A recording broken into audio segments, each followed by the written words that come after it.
الحمد لله نحمده ونستعينه ونستغفره ونؤمن به ونتوكل عليه ونعوذ بالله من شرور أنفسنا ومن سيئات أعمالنا من يهده الله فلا مضل له ومن يضلله فلا هادي له ونشهد أن لا إله إلا الله وحده لا شريك له ونشهد أن محمدا عبده ورسوله أما بعد فإن خير الحديث كتاب الله وخير الهدى هدى محمد صلى الله عليه وسلم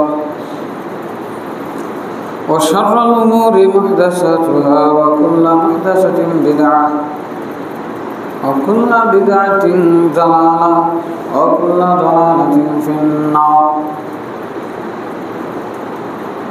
فقد قال الله تعالى في كلامه المجيد أعوذ بالله من الشيطان الرجيم يا أيها الذين آمنوا اتقوا الله حق تقاته ولا تموتن إلا وأنتم مسلمون يا أيها الناس اتقوا ربكم الذي خلقكم من نفس واحدة وخلق منها زوجها وبث منهما رجالا كثيرا ونساء واتقوا الله الذي تساءلون به والأرحام إن الله كان عليكم رقيبا يا أيها الذين آمنوا اتقوا الله وقولوا قولا سديدا يصلح لكم أعمالكم ويغفر لكم ذنوبكم ومن يطع الله ورسوله فقد فاز فوزا عظيما وقال تعالى أعوذ بالله من الشيطان الرجيم بسم الله الرحمن الرحيم قاف القرآن المجيد بل عجبوا أن جاءهم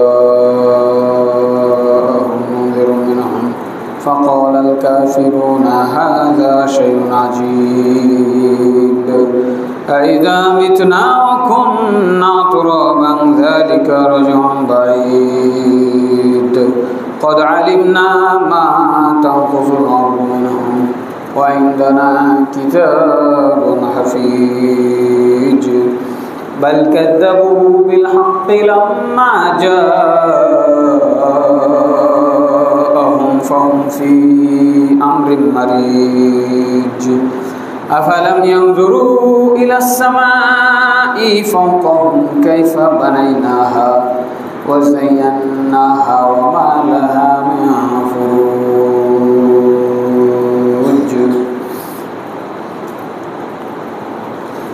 وقال تعالى قل إن كنتم تحبون الله فاتبعوني يحببكم الله ويغفر لكم ذنوبكم والله غفور رحيم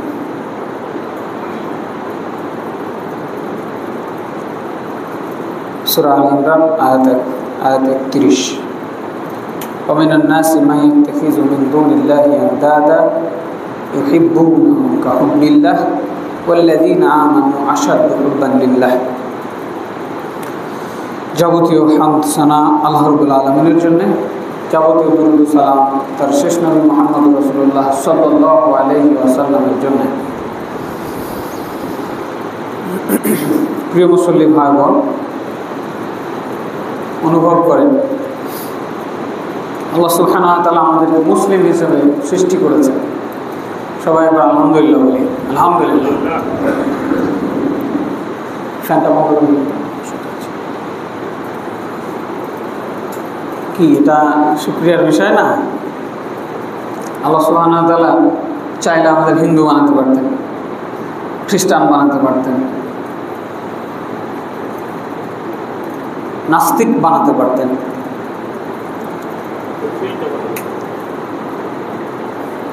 আমরা আল্লাহকে বিশ্বাস করি এবং আল্লাহ আমাদেরকে শিরিক থেকে মুক্ত রেখেছেন। আবারও বলি আলহামদুলিল্লাহ। তিনি আমাদেরকে যাবতীয় মূর্তি পূজা থেকে মুক্ত রেখেছেন। দরগা পূজা, দরবার পূজা, পীর পূজা, মাজার পূজা থেকে আল্লাহ আমাদেরকে মুক্ত রেখেছেন, আলহামদুলিল্লাহ। তিনি আমাদেরকে শেষ নবী মুহাম্মদ সাল্লাল্লাহু আলাইহি ওয়াসাল্লামের উম্মত বানিয়েছেন। এটিও একটি আমাদের সৌভাগ্যের বিষয় নয় কি? যে নবী মুহাম্মদ সাল্লাল্লাহু আলাইহি ওয়াসাল্লামের উম্মতের আগে এই পৃথিবীর কোনো উম্মত জান্নাতে যেতে পারবে না, বলুন আলহামদুলিল্লাহ। কাজেই আল্লাহ সুবহানাহু ওয়া তাআলা আমাদেরকে এত ভালোবাসলেন, আমাদেরও কি উচিত হবে না সেই মহান রব, মহান প্রতিপালককে ভালোবাসা? অবশ্যই।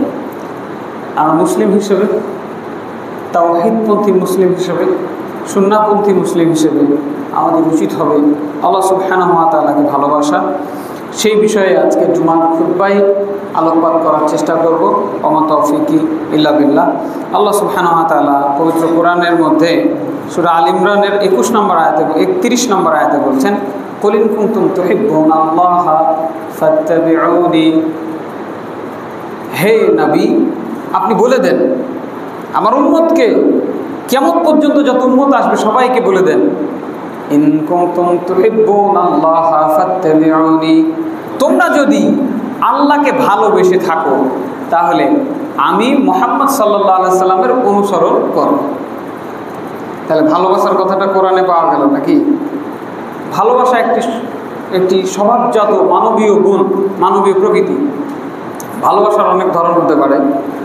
মানুষ মানুষকে ভালোবাসে, মানুষ টাকা পয়সাকে ভালোবাসে, আবার মানুষ আল্লাহকে ভালোবাসে, আবার মানুষ আল্লাহর যে সমস্ত সমকক্ষ দাঁড় করানো হয়, সে সমস্ত বিষয়গুলোকে মানুষ ভালোবেসে থাকে। মূর্তিকে ভালোবেসে থাকে, গাছকে ভালোবেসে থাকে, সূর্যকে ভালোবেসে থাকে, প্রকৃতিকে ভালোবেসে থাকে।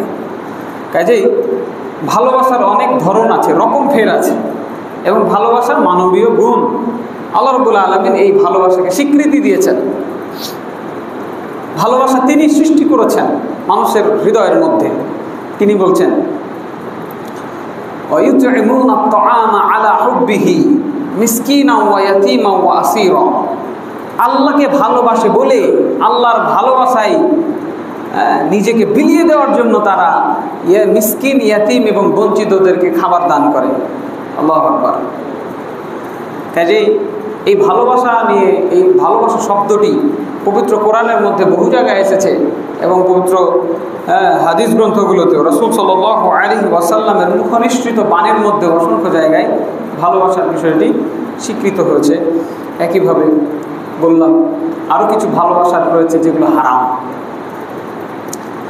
আল্লাহর সমকক্ষ দাঁড় করিয়ে কোনো মূর্তিকে ভালোবাসা হারাম, যেটা আমাদের পার্শ্ববর্তী রাষ্ট্র এবং আমাদের প্রতিবেশী অনেক হিন্দু আছে, আমরা তাদেরকে দেখতে পাই যে তারা দেবদেবীগুলোকে, মূর্তিগুলোকে ভালোবেসে থাকে। আল্লাহ তাবারাক ওয়া তাআলা তাদের ব্যাপারেও বলছেন, ওয়া মিনান নাসি মান ইয়াত্তাখিযু মিন দুনিল্লাহি আনদাদা। মানুষের মধ্যে কত মানুষ রয়েছে যারা আল্লাহর সমকক্ষ দাঁড় করায়। আল্লাহর যে ক্ষমতা রয়েছে, আল্লাহ রাব্বুল আলামিনের যে শক্তি সামর্থ্য রয়েছে, তিনি যেই ইবাদতের হকদার, সেই ইবাদতের হকদার হিসেবে, সেই শক্তিধর সত্তা হিসেবে মানুষ আল্লাহকে বাদ দিয়ে আরও কিছু বিষয়কে নির্ধারণ করে নিয়েছে। ইউহিব্বুনাহুম কাহুব্বিল্লাহ। তাদেরকে তারা ওইভাবে মহাব্বত করে যেভাবে আল্লাহকে মহাব্বত করা হয়। আল্লাহকে যেভাবে মহাব্বত করা হয়, মূর্তিকে, দেবদেবীকে, গাছপালাকেও ওইভাবে মহাব্বত করা হয়। এটা কে বলছেন? আল্লাহ সুবহানাহু ওয়া তাআলা ঘোষণা দিচ্ছেন। মানুষের হৃদয়ের কথা আল্লাহ বেশি জানবেন না? আল্লাহই ভালো জানেন যে এই সমস্ত মানুষ, কিছু মানুষ আছে যারা আল্লাহকে বাদ দিয়ে কিছু শিরিক স্থাপন করে, কিছু সমকক্ষ দাঁড় করায়, এরপর সেগুলোকে তারা ভালোবাসে। যদি ভালো না বাসে, যদিও বিচ্ছিন্ন ঘটনাগুলো ঘটে, এগুলো কারা ঘটায় আমরা জানি না, এবং ইসলাম এই শিক্ষা দেয় নাই। হ্যাঁ, যখন প্রশাসনিক শক্তি আপনার হাতে থাকবে, আপনি যখন দেশের রাষ্ট্রপ্রধান হবেন, যেমন আমাদের দেশের রাষ্ট্রপ্রধান মুসলিম, আলহামদুলিল্লাহ আমরা তাদেরকে মুসলিম হিসেবেই জানি, বাকি অন্তরের খবর আল্লাহ ভালো জানেন। তাদের দায়িত্ব হচ্ছে, যেমন রাসূল সাল্লাল্লাহু আলাইহি ওয়াসাল্লাম তার প্রশাসনিক ক্ষমতা বলে আলী রাদিয়াল্লাহু আনহুকে বলেছিলেন, আলী লা তাদউ তিমসালান ইল্লা তামাস্তাহু, একটা মূর্তিকেও তুমি আজকে ছাড়বে না, সবকে ভেঙে চুরমার করে দিবে। ওয়ালা কবরান মুসরিফান ইল্লা সাওয়াইতাহু, কোনো উঁচু কবর যদি তুমি দেখতে পাও জমিনের থেকে উঁচু অবস্থায় রাখা হয়েছে, ভেঙে জমিনের সমান করে দিবে। কথা বোঝা গেল? এইটা প্রশাসনিক ক্ষমতা। আপনার সেই ক্ষমতা না থাকলে আপনি যদি মূর্তি ভাঙতে যান তাহলে আপনার হাত ভেঙে দিবে না, দিবে না, তাই না? অথবা ইসলাম এই ধরনের চরমপন্থায় বিশ্বাস করে না। কোনো আম পাবলিক গিয়ে কোনো মূর্তি ভাঙতে পারবে না। তবে আমরা দেখতে পাই মাঝে মধ্যে ঘটনাগুলো ঘটে, কে বা কারা মূর্তি ভেঙে দেয় এবং তারা তাদের মূর্তির ভালোবাসায় মোহে আচ্ছন্ন হয়ে পাগল হয়ে এই মূর্তির ভালোবাসায় দাঙ্গা লাগিয়ে দেয়, কি দেয় না, মামলা করে, হামলা করে। আবার তারা নিরীহ মুসলিমদের উপরেও নির্যাতন চালানোর চেষ্টা করে। তারা ধরেই নেয় যে এই মূর্তিগুলোকে মুসলমানরা ভেঙেছে। তা কেন? তাদের এই জাজবাট কোথা থেকে আসে? এই মূর্তিগুলোকে ভালোবাসার জন্য তো, তাই না? ইউহিব্বুনাহুম কাহুব্বিল্লাহ, আল্লাহকে যেভাবে ভালোবাসা দরকার এরা এই মূর্তিগুলোকে সেভাবে ভালোবাসে। এরপরে তিনি বলছেন ওয়াল্লাযীনা আমানু আশাদ্দু হুব্বান লিল্লাহ, কিন্তু যারা ঈমানদার, যারা আল্লাহকে বিশ্বাস করে, যারা আখিরাতে বিশ্বাস করে, জান্নাত জাহান্নামে বিশ্বাস করে, তারা কাকে ভালোবাসবে? আল্লাহ সুবহানাহু ওয়া তাআলাকে ভালোবাসবে। কিভাবে? আশাদ্দু হুব্বান লিল্লাহ, কঠিনভাবে আল্লাহকে ভালোবাসবে না। আল্লাহ ছাড়া কিছু বুঝে না, সব কিছুর ঊর্ধ্বে আল্লাহকে ভালোবাসবে। এটাই হচ্ছে একজন মুমিনের বৈশিষ্ট্য, যেটি শুরুতে বলছিলাম। আল্লাহ সুবহানাহু ওয়া তাআলা বলছেন, কুল ইন কুনতুম তুহিব্বুনাল্লাহা ফাত্তাবিউনি, কিভাবে আপনি আল্লাহকে ভালোবাসছেন? আল্লাহর ভালোবাসা কিভাবে প্রমাণিত হবে আপনি আল্লাহকে ভালোবাসছেন? আল্লাহকে তো দেখা যায় না। আল্লাহকে কি দেখা যায়? আজকে ভালোবাসার নামে নোংরামি করা হয়। ভালোবাসা যেমন গৃহীত তেমন বর্জিত একটি বিষয়। বিবাহ বহির্ভূত যে কোনো বেগানা পুরুষ, বেগানা নারীকে ভালোবাসা হারাম। কথাগুলো জানতে হবে। এখন 2 কাতার মুসল্লি, 3 কাতার মুসল্লি, এখন এই মেসেজটা ডেলিভারি করে দিলাম আমি, সবাই কিন্তু মেসেজটা পাইল না। কিন্তু আপনার ঘরের ভেতরে যে টেলিভিশন চলছে সেখানে রাত দিন খুতবা হচ্ছে, শয়তানি খুতবা। শয়তান সেখানে সাজগোজ করে সেজেগুজে বসে থেকে আপনার ছেলে মেয়েকে শেখাচ্ছে প্রেম হচ্ছে পবিত্র। শেখাচ্ছে না? শেখায় না। পবিত্র ভালোবাসা, একটা ছেলে একটা মেয়েকে ভালোবাসে, এটা নাকি পবিত্র। লা হাওলা ওয়ালা কুওয়াতা ইল্লা বিল্লাহ। তাই তাদেরকে এই মেসেজ দিতে হবে না, এটা হারাম। বিবাহ বহির্ভূত যে কোনো ভালোবাসা এটি হারাম। তবে একজন মুসলিমকে ভালোবাসবে। একজন মুসলিমকে কীভাবে ভালোবাসবে? সে তার ক্ষতি করবে না, তাকে বিপদে ফেলে চলে যাবে না। যুদ্ধের মাঠে সাহাবায়ে কেরামকে পুরুষ সাহাবীদের সেবা করেছেন মহিলা সাহাবীরা। তাদের মধ্যে যৌন কামনা ছিল না, যৌনতার প্রয়োজন বোধে তারা তাদের ভালোবাসে নেই। আল্লাহর দ্বীনকে বিজয়ী করার জন্য রক্তাক্ত ক্ষত বিক্ষত যোদ্ধা সাহাবীদের সেবা করেছেন তারা। এটা হলো বৈধ ভালোবাসা। আল মুমিনুনা ওয়াল মুমিনাত আউলিয়াউ বা'দুহুম আউলিয়াউ বা'দ। একজন মুমিন নারী, একজন মুমিন পুরুষ পরস্পরের বন্ধু শুভাকাঙ্ক্ষী, এতটুকু ভালোবাসা বৈধ। এর বাইরে যে যৌন কামনা তাড়িত হয়ে একটা ছেলে একটা মেয়েকে ভালোবাসে, এটি সম্পূর্ণরূপে হারাম। আল্লাহ রাব্বুল আলামিন এটা হারাম করেছেন, এটি জিনার অন্তর্ভুক্ত। তিনি বলেছেন ওয়ালা তাকরাবুজ জিনা, তোমরা জিনার কাছেও যাবে না। ইন্নামা হারামা রাব্বি আল ফাহিশাতা মা জাহারা মিনহা ওয়া মা বাতান। আপনি বলে দেন, হে নবী, আমার রব আল্লাহ সুবহানাহু ওয়া তাআলা প্রকাশ্য অপ্রকাশ্য সব ধরনের বেহায়াপনাকে হারাম করেছেন। আচ্ছা বলেন, ইমাম সাহেবের মেয়ে যদি একটা 3rd ক্লাস ছেলের সাথে রাস্তায় বসে থাকে, তাহলে আপনাকে কি এটি ভালো কাজ মনে হবে? আপনি কি মনে করবেন কাজটা ভালো করছে, পবিত্র ভালোবাসা করছে তারা? এটা কি ভালো লাগবে? দৃষ্টিকটু দেখাবে না? তো ইসলাম তো শুধু ইমাম সাহেবের জন্য নাজিল হয় নাই, এ সবার জন্য। কিভাবে আপনার ছেলে মেয়ে কলেজে পড়তে গিয়ে, ভার্সিটিতে পড়তে গিয়ে ওই ট্রেন্ডে বসে একটা মেয়ে একটা ছেলের উরুরানের উপরে মাথা দিয়ে শুয়ে থাকছে, একটা ছেলে একটা মেয়ের উরুরানের উপর মাথা দিয়ে শুয়ে থাকছে, অথচ তাদের বিবাহ হয় নাই। কি এই ভালোবাসা জায়েজ বৈধ? কখনোই হতে পারে না। এরপরেও আমরা আমাদের সমাজেগুলো দেখছি, আল্লাহ তাবারাক ওয়া তাআলা যেন আমাদের এই সমস্ত নোংরামি থেকে রক্ষা করেন, হেফাজত করেন। আল্লাহুম্মা আমিন। মা বোনদেরকে বলবো, ছেলে মেয়েকে গড়ার কারিগর আপনি। পরিবারের প্রথম শিক্ষক হলেন মা। মা যদি বিষয়গুলোকে বুঝতে পারেন, সন্তানকে বোঝাতে পারেন, তাহলে সন্তান জানবে যে কাজটা খারাপ। তা না হলে সে যখন বাইরে যায়, তার সহপাঠী বন্ধুদেরকে দেখে সবাই ভালোবাসার এই খেলতামাশায় মত্ত, বরং টিটকারি করা হয়। যেই ছেলেটা নিজেকে ভালো রাখতে চায় তাকে তার সহপাঠীরা টিটকারি দেয়। এই ধরনের নোংরামি বিষয়গুলো আমাদের কাছে আসে। কাজেই আপনার সন্তান যাতে নিজের ঈমানকে হেফাজত করতে পারে, এই ধরনের জিনা বা বিচার থেকে নিজেকে রক্ষা করতে পারে, এই দায়িত্ব আপনার। এ ব্যাপারে আপনাকেও আখিরাতে আল্লাহর কাছে গিয়ে জবাবদিহি করতে হবে। কাজেই আমরা সবাই সাবধান হব। এরপরে আল্লাহ রাব্বুল আলামিন তার ভালোবাসার সাথে তার নবী মুহাম্মদ রাসূলুল্লাহ সাল্লাল্লাহু আলাইহি সাল্লামের আনুগত্য করার বিষয়টি জুড়ে দিয়েছেন। আল্লাহকে তো দেখা যায় না, কাজে আল্লাহকে সামনে রেখে আপনি ভালোবাসবেন এমন তো কোনো বিষয় নাই। তাহলে আল্লাহর ভালোবাসার প্রথম শর্ত হচ্ছে আল্লাহর দ্বীনকে অনুসরণ করা। আর আল্লাহর দ্বীন আপনি কোথায় পাবেন? সেটি মুহাম্মদ সাল্লাল্লাহু আলাইহি ওয়াসাল্লাম যে দ্বীন রেখে গেছেন সেই দ্বীনকে অনুসরণ করা। আল্লাহ তো আর আমাদের কাছে ফেরেশতা নাজিল করেন না, তাই না? ফেরেশতা এসেছেন জিবরাইল আলাইহিস সালাম ওহী নিয়ে নবী মুহাম্মদ রাসূলুল্লাহ সাল্লাল্লাহু আলাইহি ওয়াসাল্লামের কাছে। তাকে মেনে চলা মানেই আল্লাহকে মেনে চলা। আল্লাহ সুবহানাহু ওয়া তাআলা বলছেন মান ইউতিউর রাসূলা ফাকাদ আতা আল্লাহ, যে আল্লাহর রাসূলকে মেনে চলে সে আল্লাহকে মেনে চললো। তিনি বলছেন আতিউল্লাহ ওয়া আতিউর রাসূলা ওয়া লা তুবতিলু আমালাকুম, হে বিশ্বাসীগণ তোমরা আল্লাহকে মেনে চলো, আল্লাহর রাসূলকে মেনে চলো, তোমাদের আমল নষ্ট করো না। অর্থাৎ আল্লাহকে ভালোবাসি, আল্লাহকে মেনে চলবো, কিন্তু রাসূলকে মেনে চলবো না, আমাদের আমল আল্লাহর কাছে গ্রহণযোগ্য হবে না। কথা বুঝলেন? আমরা আল্লাহকে মানবো, আল্লাহর কোরআন মানবো, হাদিস মানবো না, আল্লাহ রাসূলের বাণী মানবো না, নিজেদের ইচ্ছা মতো জীবনযাপন করবো সর্বক্ষেত্রে। কথা বুঝলেন? মসজিদে আসলে আল্লাহর নাম জপবো, মসজিদ থেকে বের হয়ে গিয়ে আল্লাহ বিরোধী কাজে লিপ্ত হব। রাসূলের সুন্নাহ বাদ দিয়ে এই কালমার্ক্সের যে থিওরি রয়েছে, পশ্চিমা সভ্যতা রয়েছে, সেই থিওরি সেই সভ্যতার অনুসরণ করব, তাহলে আল্লাহকে ভালোবাসা হলো না।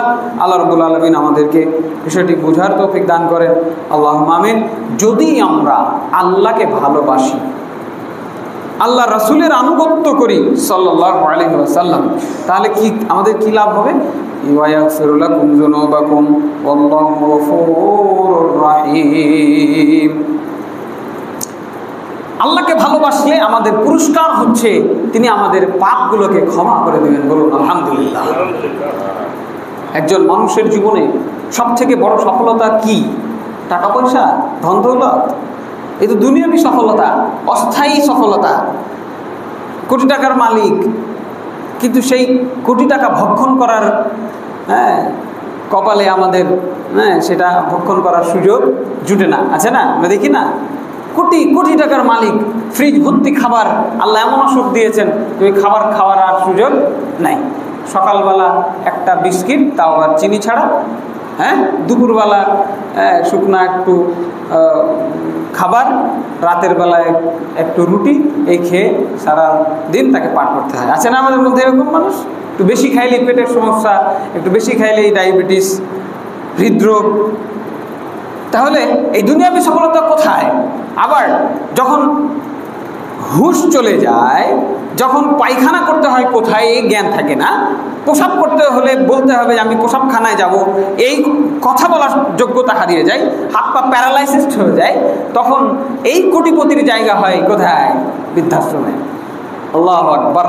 এগুলো দুনিয়াতে আমরা দেখতে পাচ্ছি, যে দুনিয়াতেও আমাদের টাকা পয়সা আমাদের সফলতা নয়। আল্লাহ রাব্বুল আলামিন তাই ঘোষণা করে বলেছেন, ওমান যুহজিহা আনিন নারি ওয়া উদখিলাল জান্নাতা ফাকাদ ফাজ। যাকে জাহান্নাম থেকে রক্ষা করে জান্নাতে দেওয়া হবে, সেই হলো আসল সফল। তাহলে চূড়ান্ত সফলতা, চূড়ান্ত বিজয় কোথায়? জান্নাতের মধ্যে। জান্নাতে ঢুকতে পারলেই হয়ে গেল সফলতা। আর দুনিয়াতে সফলতা কোথায়? ওমাই ইউতিইল্লাহ ওয়া রাসূলাহু ফাকাদ ফাজা ফাওজান আযীমা। যারা আল্লাহকে মেনে চলতে পারবে দুনিয়া দুনিয়ার বুকে আল্লাহর নবী আল্লাহর রাসূল মুহাম্মদ সাল্লাল্লাহু আলাইহি ওয়াসাল্লামকে দুনিয়ার বুকে মেনে চলতে পারবে, তারা দুনিয়াতে সফল। কথা বুঝেননি? গোটা বিশ্ব যারা শাসন করছে তারা সফল নয়, তারা ব্যর্থ। কারণ তারা বিশ্বটাকে আল্লাহর বিধান মাফিক, আল্লাহর রাসূল সাল্লাল্লাহু আলাইহি ওয়াসাল্লামের রেখে যাওয়া সুন্নাহ মাফিক, বিধান মাফিক পরিচালনা করতে ব্যর্থ। এরপরে আল্লাহ সুবহানাহু ওয়া তাআলা সে কথাই বললেন, কুল আতিউল্লাহ ওয়া রাসূলাহু ফাইন তাওয়াল্লাউ ফাইন্নাল্লাহা লা ইউহিব্বুল কাফিরিন। তোমরা আল্লাহকে মেনে চলবে, আল্লাহর রাসূলকে মেনে চলবে, সাবধান থাকো যারা মুখ ফিরিয়ে নিবে। হ্যাঁ, এগুলো কথা ইমাম সাহেব বলেই থাকে, এগুলো তো শুনি প্রত্যেক জুমায়। এই ইমামরা মেলা কথা বলে, সব কথা মানা যায় না, না আছে না নাই? যারা মুখ ফিরিয়ে নিবে, কথাগুলোকে শুনে না শোনার ভান করবে, আল্লাহ এই সমস্ত কাফেরদেরকে ভালোবাসেন না। লা হাওলা ওয়ালা কুওয়াতা ইল্লা বিল্লাহ। কি নাম দিলেন? আল্লাহু লা ইউহিব্বুল কাফিরিন। যারা আল্লাহর বিধান থেকে, আল্লাহ রাসূলের আনিত বিধান থেকে মুখ ফিরিয়ে নিবে, তারা কাফের হয়ে যাবে। এবং এই কাফেরদেরকে আল্লাহ সুবহানাহু ওয়া তাআলা ভালোবাসেন না। আমাদের সজাগ হওয়া উচিত। আল্লাহ রাব্বুল আলামিন আমাদেরকে এই আয়াতটি মূল্যায়ন করার তৌফিক দান করেন। আল্লাহুম্মা আমিন। মাথা থেকে পায়ের নখ থেকে মাথার চুল পর্যন্ত আমাদের পুরো দেহকে আল্লাহর রাসূলের বিধান অনুযায়ী, সুন্নাত অনুযায়ী ঢেলে সাজানোর তৌফিক দান করেন। আল্লাহুম্মা আমিন। এরপরে যেটি বললাম যে মানুষের মধ্যে কিছু মানুষ আছে আল্লাহকে ভালোবাসে, অথবা আল্লাহর ভালোবাসা তাদের কাছে কমে যায়, বরং আল্লাহকে বাদ দিয়ে তারা এমন কিছু সমকক্ষ দাঁড় করায় যেগুলোকে আল্লাহর মতো করে তারা ভালোবাসে। তার মধ্যে মূর্তি এক নম্বরে আছে, যে আল্লাহ যেগুলোর অনুমতি দেয় নাই, আল্লাহ তাদের বলে নাই যে তোমরা মূর্তি বানাও, কিন্তু তারা নিজেরা মূর্তিগুলো বানিয়েছেন। এরপরে তারা বলছেন ওমা না'বুদুহুম ইল্লা লিয়ুকাররিবুনা ইলাল্লাহি যুলফা। এই মূর্তির পূজা তো আমরা এমনি করি না। কথা বলছেন, আমাদের নবী মুহাম্মদ সাল্লাল্লাহু আলাইহি সাল্লামকে বুঝ দিচ্ছে তারা, যেখানে মুহাম্মদ সাল্লাল্লাহু আলাইহি সাল্লাম তাদেরকে বলছে মূর্তি পূজা করা যাবে না, এগুলো হারাম। ইন্নামাল খামরু ওয়াল মাইসিরু ওয়াল আনসাব ওয়াল আজলাম রিজসুম মিন আমালিশ শাইতান ফাজতানিবুহু লাআল্লাকুম তুফলিহুন। নিশ্চয় মদ, জুয়া, এবং এই যে পূজার মণ্ডপ, ভাগ্য নির্ধারক তীর, এগুলো ঘৃণিত শয়তানের কাজ, এগুলো নোংরামি। তোমরা এগুলো থেকে ফিরে থাকো, এগুলো অপবিত্রতা, তাহলে তোমরা সফল হতে পারবে। তারা বুঝ দিচ্ছে না না না, এগুলো আমরা এজন্য এদের ইবাদত করি যাতে করে তারা আমাদেরকে আল্লাহর কাছে পৌঁছায় দিতে পারে। বলুন নাউযুবিল্লাহ। এই মূর্তিগুলো আল্লাহর কাছে পৌঁছায় দেবে, এই দলিল, এই প্রমাণ, এই অনুমতিকে আল্লাহ রাব্বুল আলামিন নাজিল করেছেন? করেন নাই।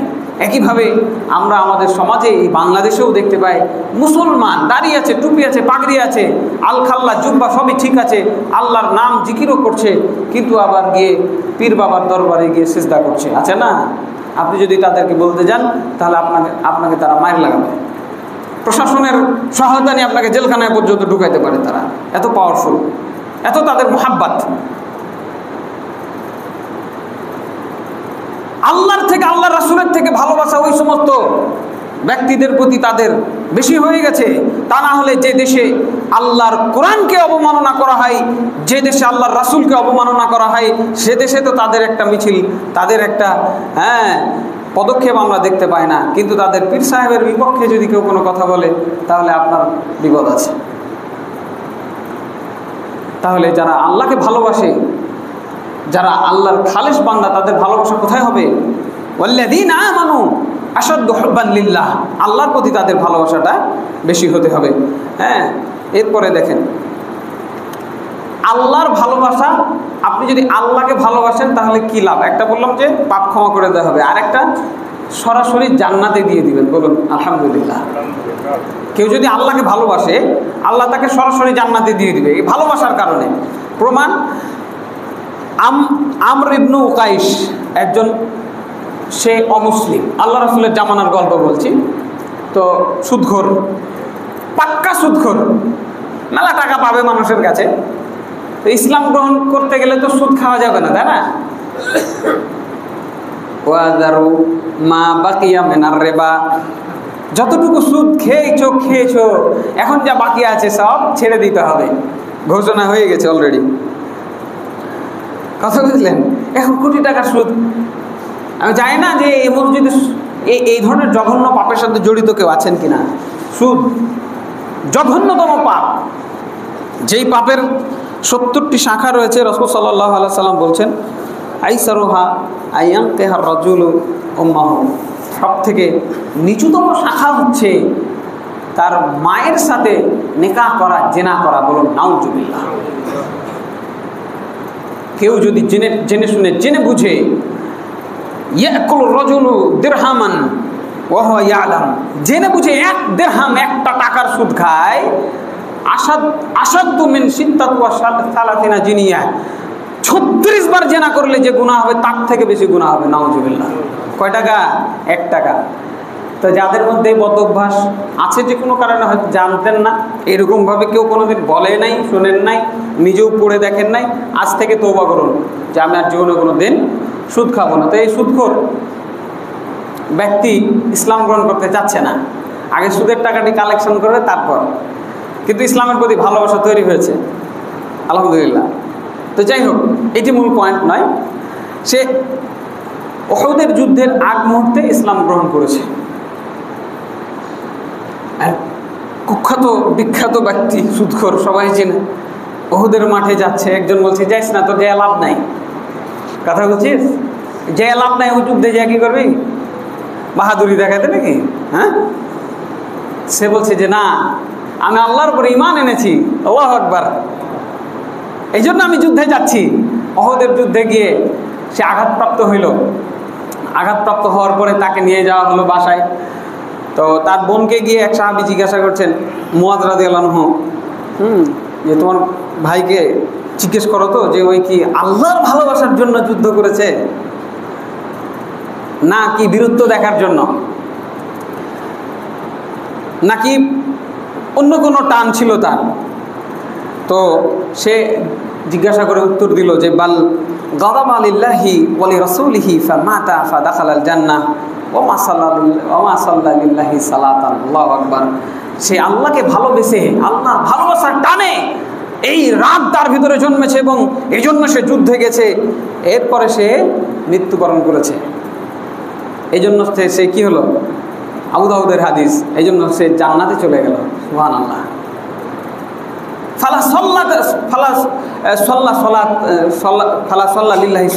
এক ওয়াক্ত নামাজ পড়ার সুযোগও সে পায়নি। আল্লাহু আকবার। নামাজ না পড়লে মুসলমান থাকে? এক ওয়াক্ত নামাজ পড়েনি, খালি বলেছে আশহাদু আল্লা ইলাহা ইল্লাল্লাহ ওয়া আন্না মুহাম্মাদার রাসূলুল্লাহ ঘোষণা দেওয়ার পরে যুদ্ধে ঝাঁপিয়ে পড়েছে। যুদ্ধে ঝাঁপিয়ে পড়ে আঘাতপ্রাপ্ত হয়ে বাড়ি এসছে, নামাজ পড়ার টাইম পায়নি, মরে গেছে, জান্নাত চলে গেছে। আল্লাহু আকবার। তাহলে আল্লাহর জন্য যদি কেউ আল্লাহর ভালোবাসার ঘোষণা দিতে পারে, এতটুকুর জন্য আল্লাহ সুবহানাহু ওয়া তাআলা তার অতীতের সব গুনাহ মাফ করে দিয়ে সুদ, ঘুষ, জিনা, ব্যভিচার, যত বড় ধরনের পাপ থাকুক না কেন, কেউ যদি আল্লাহকে ভালোবেসে ইখলাসের সাথে খালেস নিয়তে তওবা করে, আল্লাহ আমার ভুল হয়ে গেছে, আমাকে আপনি মাফ করে দেন, আমি আপনাকে ভালোবাসি, আমার এই ভালোবাসা কবুল করে নেন, এরপর যদি মারা যায় জান্নাতে যাবে। বলুন আলহামদুলিল্লাহ। কাজেই সম্মানিত মুসল্লিবৃন্দ, আপনাদের মধ্যে, আমাদের মধ্যে যারা পাপ করেছি, কত বড় পাপ করেছি এটি বিষয় নয়। যদি আপনার কর্মগ্রহরে এই হাদিস পৌঁছে থাকে, এই হাদিসের বাণীটি যদি আপনি শুনে থাকেন, বুঝার চেষ্টা করুন। পিছে ফিরে যাওয়ার কোনো যৌক্তিকতা নাই। সামনে এগিয়ে আসুন, আল্লাহর প্রতি মহাব্বত নিয়ে, আল্লাহকে ভালোবেসে, আল্লাহর ভালোবাসায় নিজেকে বিলিয়ে দেওয়ার জন্য, নিজের জীবনকে বিলিয়ে দেওয়ার জন্য আল্লাহর রাস্তায় সংগ্রাম করুন। ইনশাআল্লাহ আল্লাহ সুবহানাহু ওয়া তাআলা আমাদের ক্ষমা করে দিয়ে জান্নাত দান করবেন। আমাদের মূল টার্গেট হতে হবে জান্নাত, এটাই হতে হবে মূল টার্গেট। এর ব্যতিক্রম যে কোনো টার্গেট আপনার আমার জন্য বিপদের কারণ হবে। আল্লাহ রাব্বুল আলামিন ঘোষণা করে রেখেছেন কোরআনের মধ্যে, সূরা তাওবার 24 নম্বর আয়াত খুলেন, আপনি দেখতে পাবেন। সেখানে বলছেন, কুল ইন কানা আবাউকুম ওয়া আবনাউকুম ওয়া ইখওয়ানুকুম ওয়া আজওয়াজুকুম ওয়া আশিরাতুকুম। 5টা জিনিসের নাম আল্লাহ তাআলা একটা তালিকা দিলেন। হে নবী, আপনি বলে দেন, যদি তোমাদের বাপ দাদা, পরদাদা, তোমাদের সন্তান সন্ততি, নাতিপুতি, তোমাদের ভাই বেরাদার, তোমাদের স্ত্রী, তোমাদের আত্মীয় স্বজন, 5টা শ্রেণী। আমরা তো এগুলো নিয়ে পৃথিবীতে মারামারি হানাহানি করি নাকি? পিতার জন্য, সন্তানের জন্য এত ছুটাছুটি, সকাল থেকে নিয়ে ভোর 5টা থেকে নিয়ে একদম রাত 12টা পর্যন্ত কার জন্য ছুটে বেড়াচ্ছেন? আল্লাহর জন্য। বলতে পারবেন? এতটুকু সাহস আছে কারো? যে আজকে আমি ফজর থেকে নিয়ে শুরু করে এশার আগ পর্যন্ত আমি আল্লাহর জন্য ছুটেছি? কেউ বলতে পারবেন? কাজেই আল্লাহ সুবহানাহু ওয়া তাআলা আমাদের এই জায়গাটাই তিনি ধরেছেন যে মানুষ ছুটে সন্তানের জন্য, পিতার জন্য, ভাইয়ের জন্য। ভাইয়ের সাথে আরেকজনের দ্বন্দ্ব লেগেছে, আগে ভাইয়ের পক্ষ নিতে হবে, কি তাই না? আগে ভাই ন্যায় করলো না অন্যায় করলো দেখার ফুরসত নাই, ভাইয়ের পক্ষ নিতে হবে। আরে থাম, কইস না এগুলা, ঝামেলায় পড়বি, দাম দেখছি আমি, হ্যাঁ আছে না নাই? রাসূল মুহাম্মদ সাল্লাল্লাহু আলাইহি সাল্লাম বলছেন, লাউ ফাতিমা বিনতু মুহাম্মদ সারাকাত লাকাতাতু ইয়াদাহা, বলো কি তুমি, আমি মুহাম্মাদের মেয়ে যদি ফাতেমা চুরি করতে আর হাত কেটে দিতাম আমি? বলুন আল্লাহু আকবার। পারবেন? এই ঈমান আছে? মেয়ে যদি অন্যায় করে মেয়ের হাত কেটে দিব, তুমি কার জন্য আসছো আমাকে বলতে? কোনো সুযোগ নাই। তাহলে ভাইয়ের জন্য মারামারি করতে যায় কি যায় না? মারামারি করা যায়? কোনো মুসলমান হয়ে মুসলমানের গায়ে হাত তোলার কোনো অধিকার কি রাখা হয়েছে? রাখা হয় নাই, হারাম। কিন্তু ভাইয়ের পক্ষ নিয়ে যায় কি যায় না? স্ত্রীর ভালোবাসায় এত পাগল হয়ে যায় আমরা, হালাল হারাম দেখার কোনো মানে ফুরসত নাই, সুযোগই নাই। হারাম উপার্জন করে স্ত্রীকে খুশি করতে হবে, আছে না? তাই আল্লাহ সুবহানাহু ওয়া তাআলা তালিকা দিয়েছেন, আবাউকুম ওয়া আবনাউকুম ওয়া ইখওয়ানুকুম ওয়া আজওয়াজুকুম ওয়া আশরাতুকুম, আত্মীয় স্বজন। এই 5টা ক্যাটাগরি এবং সম্পদের মধ্যে 3টা। ওয়া আমওয়ালুন ইখতারাফতুমুহা ওয়া তিজারাতান তাখশাউনা কাসাদাহা ওয়া মাসাকিনু তারদাউনাহা আহাব্বা ইলাইকুম মিনাল্লাহি ওয়া রাসূলিহি ওয়া জিহাদিন ফি সাবিলিহি ফাতারাব্বাসু হাত্তা ইয়াতি আল্লাহু বিআমরিহি ওয়াল্লাহু লা ইয়াহদিল কওমাল ফাসিকিন। আমওয়ালুন ইখতারাফতুমুহা, ধন সম্পদ যেটা তোমরা অর্জন করেছো, ওই টাকা পয়সা যেগুলো জমা করেছো তোমরা। ওয়া তিজারাতান তাখশাউনা কাসাদাহা, ওই ব্যবসা বাণিজ্য চাকরি বাকরি যেটাতে মন্দা আসতে পারে, আল্লাহর রাস্তায় কাজ করতে গেলে ব্যবসার ক্ষতি হবে, দরকার নাই, আল্লাহ বিল্লাহ করলেই হলো। 5 ওয়াক্ত নামাজ পড়বো, রোজা করবো, শেষ জান্নাতে চলে যাবো, হইলো? আল্লাহ তাআলা কি বলছেন? ওই ব্যবসা যেটার ক্ষতি হতে পারে মনে করছো, এবং ওই বাড়িঘর যেটা নিয়ে তোমরা সন্তুষ্ট, কোটি কোটি টাকা দিয়ে বাড়ি বানাচ্ছি আর মসজিদ পড়ে আছে ফাঁকা, কেন? ওয়াই, কেন? এটি কি বোঝায়? একজন মানুষই যথেষ্ট একটা মসজিদ পুরোটা করে দেওয়ার জন্য। এতগুলো মুসল্লি মিলে একটা মসজিদ বানাইতে এতদিন লাগে? লাগে না। ভাবতে হবে, ভাবার জন্য বললাম, বাধ্য করি নাই। ওয়া মাসাকিনু তারদাউনাহা, বাড়িটাকে কত সুন্দর করে সাজাইলাম, বিদেশ থেকে টাইলস নিয়ে আসছেন ওয়াশরুমে লাগানোর জন্য, লা হাওলা ওয়ালা কুওয়াতা ইল্লা বিল্লাহ। আর আল্লাহ রাসূল কানটাতে যে ওয়াশরুম সেরেছে, কানটাতে, বাড়ির কানটায়, তার বউ গেছে ওই জায়গায়। জানেন আপনি কি জবাব দিব আমরা? কোটি টাকা ইনকাম করতে হয়, এত টাকা দিয়ে যদি আপনি টাইলস ফিটিং একটা যদি ওয়াশরুম বানাইতে আপনার এত টাকা লাগে, একটা টয়লেট বানাইতে এত টাকা লাগে, তো হারাম ইনকাম ছাড়া উপায় আছে? আল্লাহ রাসূল 3 দিন 4 দিন 7 দিন না খেয়ে থেকে গেছেন, কেন? শখ করে, ক্ষুধার জ্বালাই, শখ করে না খেয়ে থেকেছেন। হারাম খাবে না, তাই হারাম খাবেন না।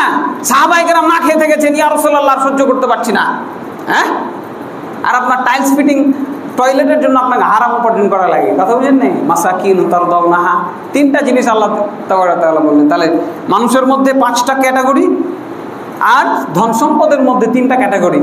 এই 8 ক্যাটাগরি যদি বেশি ভালোবাসার হয়ে যায়, আল্লাহর চাইতে, আল্লাহ রাসূলের চাইতে, আর তার রাস্তায় জিহাদ করার চাইতে, তাহলে অপেক্ষা করো আল্লাহর গজব আসা পর্যন্ত। নাউজুবিল্লাহ মিন যালিক। আজকে কি আমরা গজবের মধ্যে নাই? আমরা হয়তো বুঝতে পারছি না যে আমরা কোন গজবের মধ্যে আছি। আজকে ইসলামী নিয়ম কানুন অনুযায়ী দেশে বিচার ফয়সালা হয় না, এটা আল্লাহর গজব না? এটা আল্লাহর গজব না?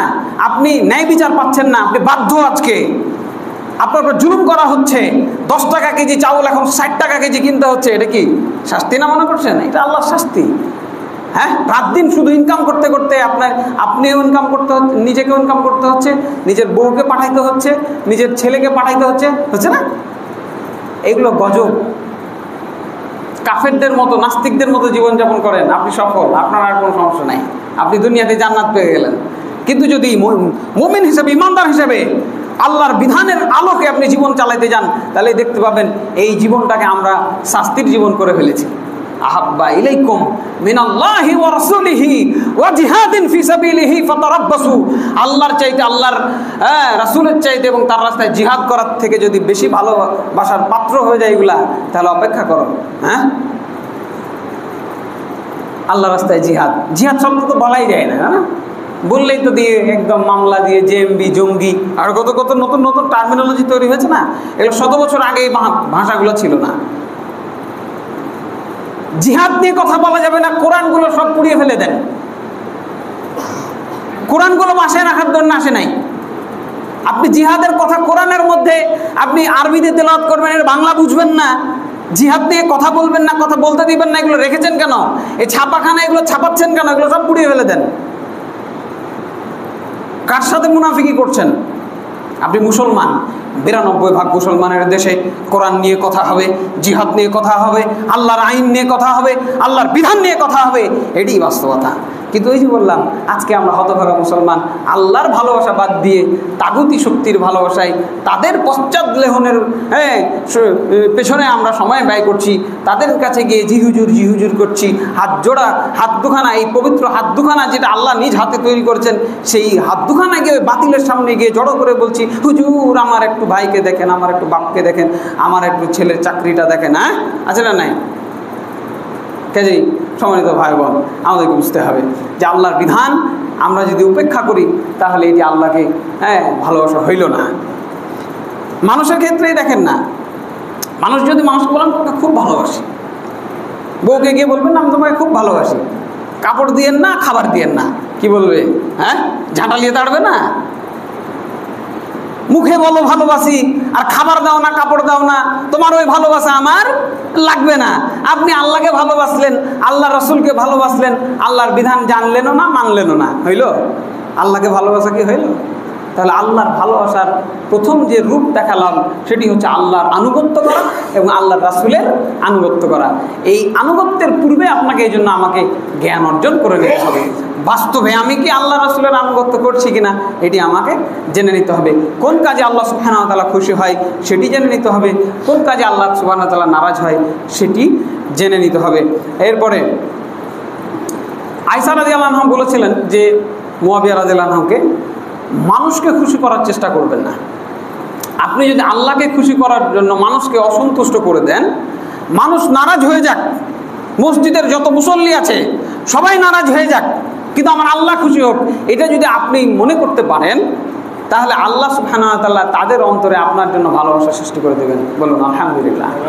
আল্লাহ যথেষ্ট হয়ে যাবেন তাদের ব্যাপারে। ঠিক আছে, যে আল্লাহর ভালোবাসা পাওয়ার জন্য যদি আপনি মানুষকে অসন্তুষ্ট করেন তাহলে তাদের জন্য আল্লাহ যথেষ্ট হয়ে যাবেন। আর যদি মানুষকে খুশি করার জন্য আল্লাহকে নারাজ করে দেন তাহলে আল্লাহর শাস্তি থেকে আপনাকে কেউ বাঁচাতে পারবে না। কাজে মানুষকে খুশি করে আপনি দুনিয়াতে হয়তো কয়েকটা দিন ভালো থাকবেন, তারও গ্যারান্টি নেই। হয়তো বললাম প্যারালাইসিস হয়ে গেছে, আপনার কোনো দাম নাই। আপনার আদরের সন্তান আপনাকে ঘাড়ে করে ফেলে আসবে, বিরক্ত হবে আপনার উপরে, যাকে চুমাচাটি দিয়ে আপনি বড় করেছেন ফেলে আসবে আপনাকে ডাস্টবিনে, ফেলে আসবে আপনাকে বৃদ্ধাশ্রমে, কোনো সুযোগ নাই। কাজে আল্লাহর জন্য আপনি যদি আল্লাহকে ভালোবাসেন, এই দুনিয়ায় এই অল্প কয়েকটা দিনের কষ্ট যদি সহ্য করতে পারেন, আল্লাহ সুবহানাহু ওয়া তাআলা আমাদের জন্য যথেষ্ট হবেন। আল্লাহ আমাদের বিষয়টি বোঝার তৌফিক দান করেন, আল্লাহুম্মা আমিন। দ্বিতীয় যে আলামত আল্লাহকে ভালোবাসার, দ্বিতীয় আলামত হচ্ছে আল্লাহর বান্দাকে ভালোবাসা। আল্লাহ সুবহানাহু ওয়া তাআলা এই বিষয়েও বলেছেন যে যারা ঈমানদার তাদের মধ্যে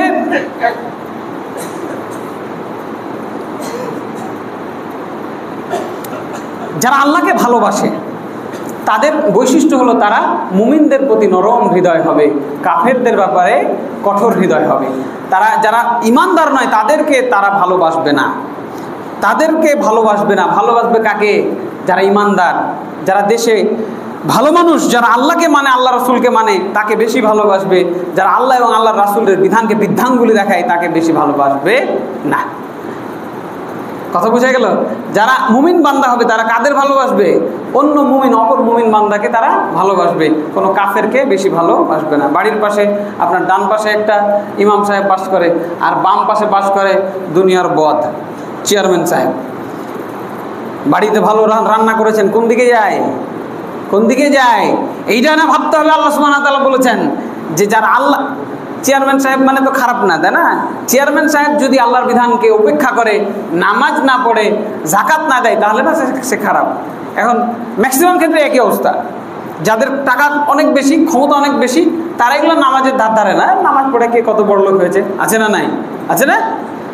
আমার ওই ভালোবাসার পেয়ালাটুকু ওই আল্লাহ বিরোধী ওই চেয়ারম্যান সাহেবের বাড়িতে যায়, কিন্তু ওই ইমাম সাহেব অল্প পয়সা ইনকাম করে, তার সমাজে কোনো গ্রহণযোগ্যতা নাই, ওই লোকের বাড়িতে যায় না। কথা বলেন, এখন মনে করবেন আমাদের ইমাম সাহেব খাওয়ার লোভে মনে হয় বলছে। হ্যাঁ, আলহামদুলিল্লাহ, আলহামদুলিল্লাহ, আপনাদের খাওয়ার আশা আমরা করি না। আলহামদুলিল্লাহ, আল্লাহ অনেক দিয়েছেন, বেতনেরও আশা করি না। আলহামদুলিল্লাহ, বেতনও নেই না। আলহামদুলিল্লাহ, এটা আল্লাহর বিধান। আমি আপনাদেরকে জানালাম যে যারা সত্যিকার আল্লাহকে ভালোবাসবে, তারা কাকে ভালোবাসবে? আল্লাহওয়ালা মানুষগুলাকে ভালোবাসবে। যদি আপনি আল্লাহওয়ালা মানুষগুলাকে ভালোবাসতে না পারেন, তার মানে বুঝে গেল আপনি আল্লাহকে ভালোবাসেন না। এরপরে এক বিচারের মাঠে আল্লাহ সুবহানাহু ওয়া তাআলা আমাদেরকে জিজ্ঞাসা করবেন এভাবে, একদম এভাবে সামনে নিয়ে, ইয়া ইবনে আদম মারিদতু ফালাম তাউদনি, হে আদম সন্তান, আমি আল্লাহ অসুস্থ ছিলাম, তুমি আমাকে দেখতে আসো নাই। কথা বলছেন? আল্লাহ বলবেন আপনাকে আমাকে, আমি অসুস্থ ছিলাম গো, তুমি আমাকে দেখতে আসো নাই। তখন আমরা আশ্চর্য হয়ে বলবো, হ্যাঁ, ইয়া রাব্বি কাইফা তাউদুকা, কিভাবে আপনাকে কাইফা আউদুকা, কিভাবে আপনাকে আমি সেবা শুশ্রূষা করবো? আনতা রব্বুল আলামিন, আপনি তো জগৎসমূহের প্রতিপালক। আল্লাহ সুবহানাহু ওয়া তাআলা বলছেন যে আমার অমুক বান্দা অসুস্থ ছিল, তুমি কি জানতা না যে তুমি যদি তার সেবা করতা আমাকে তুমি সেখানে পেতা? বলুন সুবহানাল্লাহি ওয়া বিহামদিহি। আমাদের মধ্যে যারা অসুস্থ রয়েছেন, আল্লাহ যেন তাদের শিফায়ে কামেলা দান করেন, আল্লাহুম্মা আমিন। তাদের বাড়িতে গিয়ে দেখা করা, এটা নববী সুন্নাহ। রাসূল সাল্লাল্লাহু আলাইহি ওয়াসাল্লাম বাড়ি বাড়ি গিয়ে অসুস্থ মানুষকে দেখতে যেতেন, মাথায় হাত বুলায় বলতেন, লা বাসা তাহুরুন ইনশাআল্লাহ, চিন্তা করার কিছু নাই, নিশ্চয়ই এই রোগ তোমার পাপ মুক্তির কারণ হবে। আজিবিল বাসা রাব্বান নাস ওয়াশফি আনতা শাফি লা শিফা ইল্লা শিফাউকা শিফা লা ইউগাদিরু সাকামা। হ্যাঁ, হে বিপদ দানকারী, অসুখ দানকারী, হ্যাঁ, হে মানুষের প্রতিপালক, হ্যাঁ, এই রোগটাকে তুমি দূর করে দাও, আল্লাহুম্মা আমিন। এমনভাবে রোগ দূর করে দাও যেন তার কোনো রোগই ছিল না। কয়জন অসুস্থ মানুষকে দেখতে গিয়ে এই দোয়াটা করেছেন? খবর আছে? আল্লাহ তাআলা সেদিন বিচারের মাঠে আমাকে আপনাকে এইভাবে জিজ্ঞাসা করবেন। এরপরে তিনি বলবেন, আমি ক্ষুধার্ত ছিলাম গো, তুমি আমাকে খেতে দাওনি। আবার বান্দা বলবে, ইয়া রাব্বি কাইফা আতিমুকা, আপনাকে কেমন করে খাওয়াবো? আনতা রব্বুল আলামিন, রব্বুল আলামিন, আপনি তো জগৎ সমূহের প্রতিপালক। তিনি বলবেন, আমার অমুক বান্দা ক্ষুধার্ত ছিল, তুমি তাকে, সে তোমার কাছে খাবার চেয়েছিল, তুমি তাকে তাড়িয়ে দিয়েছো। লজ্জার বিষয় আজকে মুসলমানের। হ্যাঁ, এই লজ্জা কোথায় ঢাকবো? দেখলাম আমি এই ফেসবুকে ভিডিও, উপর থেকে দোতলা ছাদ থেকে গোস্ত ফেলে দিচ্ছে, আর ওই মানুষগুলা কুড়িয়ে কুড়িয়ে নিয়ে যাচ্ছে। লা হাওলা ওয়ালা কুওয়াতা ইল্লা বিল্লাহ। এই আমাদের ঈমান, এই আমাদের টাকা পয়সা, ধিক তোমার টাকা পয়সা, ধিক তোমার কুরবানি। এই মানুষগুলোকে বাসায় ডেকে খাওয়ার মতো সুযোগ সুবিধা আমাদের হয় না। আল্লাহ তাআলা বলবেন, আমি ক্ষুধার্ত ছিলাম, তুমি আমাকে খেতে দাও নাই। কিভাবে আল্লাহ তোমাকে খেতে দেবে? আমার অমুক বান্দা ক্ষুধার্ত ছিল, তোমার কাছে খাবার চেয়েছে, তুমি তাকে খাবার দাও নাই। আমি পিপাসার্ত ছিলাম, তুমি আমাকে পানি খেতে দাও নাই। কিভাবে আপনাকে পানি খেতে দেবো? আমার অমুক বান্দা পিপাসার্ত ছিল, তুমি তাকে পানি খেতে দাও নাই। কত বড় নালায়ক আমরা! কলের ডানটাতে আবার ইয়া লাগায় রাখি, হ্যাঁ, যেন চিপতে না পারে কল, কেন চুরি হয়ে যাবে তাই। আছে না? বিকল্প তৈরি করতে হবে আপনাকে। মানুষের জন্য নলকূপ লাগাইতে হবে, আশ্রয়ের জন্য আপনাকে ছায়ার জন্য চালা বানাইতে হবে, গাছ লাগাইতে হবে, যাতে মানুষগুলো ভালো থাকে, মুসাফিরগুলো ভালো থাকে, একটু পানি খেতে পারে। এমনও বহু জায়গায় যায়, রাস্তার পাশ দিয়ে হেঁটে যাইতে যাইতে কলিজা ফেটে যায় তৃষ্ণায়, কিন্তু এতটুকু পানি পাওয়া যায় না। এটা মুসলমানের দেশ। এগুলি মানে তাড়নায় আমরা করবো, আমাদের করতে হবে, বাধ্য আমরা। বাড়ির ভেতরে এত সুন্দর সুন্দর টাইলস লাগালেন, আর এত সুন্দর সুন্দর ট্যাপ লাগাইলেন, একটা ট্যাপের দামই 2000-3000 টাকা, হ্যাঁ। আর একটা ফকির মিসকিনের জন্য, গরিব মানুষের জন্য বা রাস্তার মানুষের জন্য একটা ট্যাপ বাইরে লাগানো সম্ভব হয় না, না? আমাকে তুমি পানি খাইতে দাও নাই, আল্লাহ তাআলা জিজ্ঞাসা করবেন। কাজেই সম্মানিত ভাই বোন, আল্লাহ সুবহানাহু ওয়া তাআলাকে ভালোবাসা মানে হলো তার বান্দাদেরকে ভালোবাসা, তার বান্দার বিপদ আপদের পাশে থাকা, এইটাই হলো আল্লাহর পাশে থাকা। কাজেই আমাদের বিষয়গুলো, হ্যাঁ, আল্লাহ সুবহানাহু ওয়া তাআলা যেন বুঝার তৌফিক দান করেন, আল্লাহুম্মা আমিন। সব কিছুকেই আমাদেরকে চেষ্টা করতে হবে আল্লাহর ভালোবাসা অর্জনের মাধ্যম হিসেবে। মানুষকে খুশি করা যাবে না। আজকে মুসল্লি থেকে বুঝতে পারছি যে এখানে একটা অনুষ্ঠান হচ্ছে, এবং আমি খবরও পেয়েছি সেখানে, হ্যাঁ, কি বলবো আসলে এই জিনিসগুলো কিভাবে হয়, যেখানে আল্লাহ সুবহানাহু ওয়া তাআলা বলছেন ওমিনান নাসি মান ইয়াসতারি লাহুল হাদিসি লিয়ুদিল্লা আন সাবিলিহি ওমিনান নাসি মান ইয়াসতারি লাহুল হাদিসি লিয়ুদিল্লা আন সাবিলিহি ওয়া ইয়াত্তাখিযুহা হুজুয়া। মানুষের মধ্যে কত মানুষ রয়েছে যারা গান বাজনা বাদ্যযন্ত্র ক্রয় করে আল্লাহর পথ থেকে মানুষকে বিচ্যুত করার জন্য, এবং আল্লাহর এই পথকে তারা ঠাট্টা বিদ্রুপ করে। কেন বিয়ে বাড়িতে একটু কোরআন তেলাওয়াত করা যায় না? যে চলো ভাই আমরা একটু কোরআন পড়ি, কোরআন নিয়ে গবেষণা করি, তো আজকে একসাথে হয়েছি বাপ চাচা এতগুলা, কোরআনে কি কি বিধান আছে, কে কে মানছিস আর কে কে মানিস না, কি করা যায় না? ওই জায়গায় এইভাবে নাচন কুদন হয় কেন? কেন হয়? আবার বলেন যে না বাবা একটা দিনের ব্যাপার। কিসের একটা দিনের ব্যাপার? একটা দিনের জন্য মদ খাবেন আপনি? একটা দিনের জন্য উলঙ্গ হবেন? কিভাবে এটা হতে পারে? একটা বিয়ে বাড়িতে আপনি ঢাক ঢোল পিটিয়ে বিয়ে দিচ্ছেন, মেয়ের বিয়ে দিচ্ছেন, আপনি আবার হজ করে এসেছেন। লা হাওলা ওয়ালা কুওয়াতা ইল্লা বিল্লাহ। হজ দিয়ে কিছু হবে? কিচ্ছু হবে না। আল্লাহর বিধান যেখানে লাঞ্ছিত, ভুলুণ্ঠিত, পদদলিত, সেখানে এই সমস্ত বিয়ে শাদীতেও কোনো বারাকা হবে না। এই সমস্ত বিয়ে শাদীর জন্য খবরদার আমাদের কাছে দাওয়াত তো দূরের কথা, দোয়া চাইতে আসবেন না। কঠোরভাবে বলে দিলাম। দাওয়াত দিতে আসা তো দূরের কথা, বাড়ির পরিবেশ যদি ঠিক করতে না পারেন আমাদের কাছে দোয়াও চাইতে আসবেন না। কারণ আপনার জন্য দোয়া করে লাভও তো নাই। আপনার বাড়িতে তো গজব নাজিল হচ্ছে, যেখানে গান বাজনা হয়। আল্লাহ রাসূল সাল্লাল্লাহু আলাইহি সাল্লাম গান শুনে কানের মধ্যে আঙ্গুল ভরে দিতেন, আর আপনার ওই 3 নম্বর শ্রেণীর শ্রেণীর ছেলেটা কানের ভেতর হেডফোন লাগায় গান শুনছে আপনার পাশে। আপনার বাপ, কিসের বাপ আপনি? আপনি দাঁড়ায় দেখছেন তার গালে 2টা থাপ্পড় লাগায় তার হেডফোনটা কেড়ে নিয়ে যদি আপনি ডাস্টবিনে ফেলতে পারেন, ছিঁড়ে ফেলতে পারেন, চুলার মধ্যে দিতে পারেন, তখন আপনি বাপ। তার আগ পর্যন্ত আপনি বাপ নয়, আপনার এই পিতৃত্ব আপনাকে জাহান্নামে নিয়ে যাবে, মনে রেখে দিয়েন। আসুন আমরা আল্লাহকে ভয় করি। আল্লাহর ভালোবাসা পাওয়ার জন্য মানুষ নারাজ হয়ে যাক, মানুষ অখুশি হয়ে যাক, মানুষ নির্যাতন করুক, সেই নির্যাতনকে, সেই রক্তচক্ষুকে তোয়াক্কা না করে, মানুষের অর্থের প্রলোভনকে তোয়াক্কা না করে আসুন আমরা এক আল্লাহকে খুশি করার জন্য ইবাদতে লিপ্ত হই। আল্লাহ রাব্বুল আলামিন আমাদের যাবতীয় ইবাদত বন্দেগী কবুল করে নেন, আল্লাহুম্মা আমিন। তাহলে আমি পুরোটা একটু রিভিউ করে দিই। আল্লাহকে ভালোবাসার অর্থ হলো শিরিক থেকে মুক্ত থাকা, আল্লাহ যেগুলোকে পছন্দ করেন না সেগুলো থেকে বিরত থাকা, আল্লাহর যাবতীয় আদেশ নিষেধকে হুবহু পুঙ্খানুপুঙ্খ রূপে মেনে চলার জন্য সর্বোচ্চ চেষ্টা করা, এবং যদি কোনো কারণে অন্যায় হয়ে যায় সাথে সাথে আল্লাহর কাছে তওবা করা, এবং অভাবী দরিদ্র মানুষকে খাওয়ানো। আল্লাহ রাব্বুল আলামিন বলছেন ওয়ায়ুতঈমুনা আত-তাআমা আলা হুব্বিহি মিসকিনাও ওয়া ইয়াতীমা ওয়া আসীরা। মানুষকে খাওয়ায়, তারা মিসকিনকে খাওয়ায় আল্লাহর ভালোবাসার কারণে। তো কাজেই মানুষকে ভালোবাসতে হবে, এটি হচ্ছে আল্লাহর ভালোবাসার বড় একটি নিদর্শন। আল্লাহ রাব্বুল আলামিন আমাদেরকে বিষয়গুলো বোঝার তৌফিক দান করেন, আল্লাহুম্মা আমিন। তাকে ভালোবাসার তৌফিক দান করেন, আল্লাহুম্মা আমিন।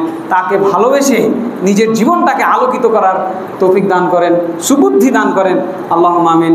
ওয়া আকুলু কওলি হাযা ওয়া আস্তাগফিরুল্লাহ লি ওয়া লাকুম ওয়া লিসাইরিল মুসলিমিন ফাস্তাগফিরুহু ইন্নাহু হুয়াল গফুরুর রাহিম।